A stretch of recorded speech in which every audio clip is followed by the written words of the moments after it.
कस्बे में एक विधवा अंधी औरत रहती थी। उसका एक बेटा था जिसके पालन पोषण की सारी जिम्मेदारी उसके कंधों पर थी।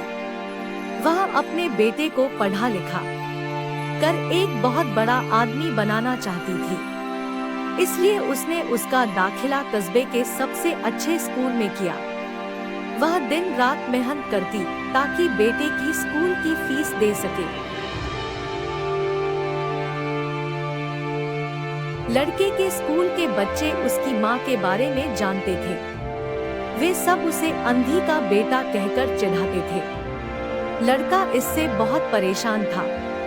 उसे अपनी माँ पर शर्म आने लगी थी। वह उसके साथ कहीं भी आने जाने से कतराने लगा था।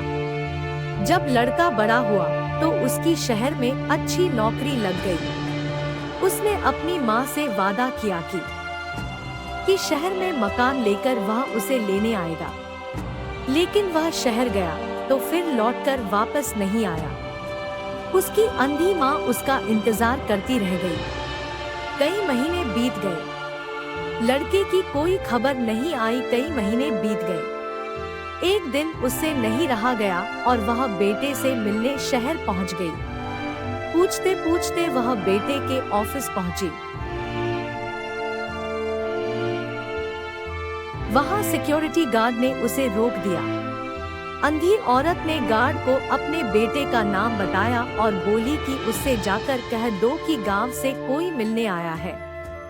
गार्ड ने जाकर उसके बेटे को बताया। बेटे ने ऑफिस की खिड़की से देखा तो उसे अपनी माँ गेट के बाहर खड़ी नजर आई। वह ऑफिस में सबके सामने अपनी माँ की वजह से शर्मिंदा नहीं होना चाहता था। उसने कहला दिया कि वह ऑफिस में नहीं है। अंधी औरत वहां से चली गई। शाम को वह लड़का ऑफिस से घर जाने के लिए निकला। रास्ते में एक जगह काफी भीड़ जमा थी। वह अपनी गाड़ी रोककर भीड़ के पास पहुंचा और तो बीच सड़क में अपनी मां को मरा पाया। उसके हाथ में एक चिट्ठी थी जिसमें लिखा था, बेटा, बड़े दिन हो गए थे, तेरी कोई खबर नहीं मिली। चिंता हो रही थी इसलिए तुझसे मिलने चली आई। तू तो अब बड़ा आदमी बन गया है।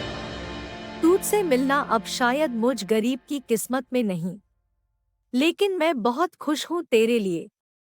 तूने अपना ही नहीं मेरा सपना भी पूरा किया। मलाल है कि तेरी तरक्की देख नहीं सकती। काश बचपन में तेरी आंखों में सरिया न घुसा होता और मुझे तुम्हें अपनी आंखें न देनी पड़ी होती तो तेरी तरक्की अपनी आंखों से देखकर सुकून से मरती। तेरी अंधी माँ। ये पढ़कर लड़का फूट फूट कर रोने लगा। जिस अंधी माँ पर उसे शर्म आती थी, उसने उसके लिए कितना बड़ा बलिदान किया था।